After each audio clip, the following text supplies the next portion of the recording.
Cleta Mitchell, Senior Legal Fellow at the Conservative Partnership Institute. There are several reasons why the SAVE Act is absolutely necessary. Safeguarding American voter eligibility is and does exactly what the title says. It safeguards American voter eligibility, and it's desperately needed to secure the 2024 elections. The SAVE Act will reverse a decision of the United States Supreme Court from 2013 in which the court ruled that only Congress can direct and decide the content of the federal voter registration form to require proof of U.S. citizenship in order to register and vote in U.S. elections. Quite simply, the SAVE Act would do what the Supreme Court determined in 2013 that only Congress can do, which is to safeguard eligibility for voting in federal elections by requiring documentary proof of citizenship to register to vote. With the borders opened on January 21, 2021 by the Biden-Harris administration and illegals pouring across our borders by the millions and being taken who knows where in our country, the SAVE Act has become absolutely vital to protecting our elections from illegal voting by non-citizens. Not only will the SAVE Act require documentary proof of citizenship to register to vote, but it also contains other components that are vital for the 2024 elections. It requires that states compare their existing voter lists to citizenship data to identify and remove non-citizens who are already registered. It establishes a new criminal penalty for those who knowingly register non-citizens to vote.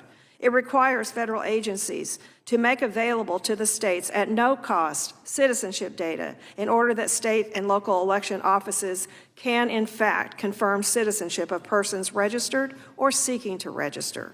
And one important aspect of the SAVE Act would be to ensure that the 22 states who allow same-day registration, meaning that a person can register and immediately be allowed to vote, will not be eligible to vote until having provided proof of citizenship. This requirement alone will interrupt one of the biggest threats to the integrity of the 2024 election, the organized roundup by political advocacy groups of scores of illegals to register and vote them on the same day before anyone can determine if those individuals were eligible to vote in the election. Democrats oppose the SAVE Act ostensibly because it is already illegal for non-citizens to vote in a federal election. Yes, it is.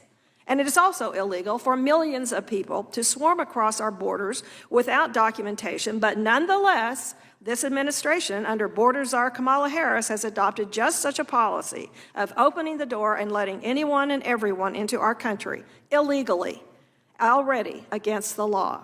If the Democrats sincerely want to keep non-citizens from voting, then let me ask you, where are the enforcement actions from the Department of Justice?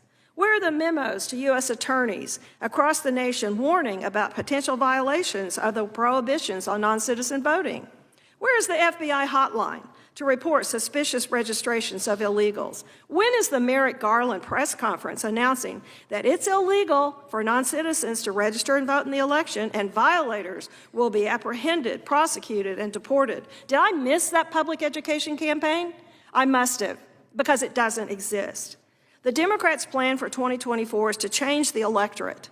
If they cannot persuade the American people to want their Marxist policies for America, just import voters who don't speak the language, don't have a shared commitment to our country and our national principles, get them into the very porous voter registration system and collect their votes. Just Facts researcher James Agresti published a report that a conservative estimate is that there will be, based on his past experience, between 1 and nearly 3 million non-citizens who will vote in the 2024 election. Democrat-controlled cities like San Francisco, New York, and Washington, D.C. have granted voting rights to non-citizens. Leftist groups have fought the citizenship question on the 2020 census.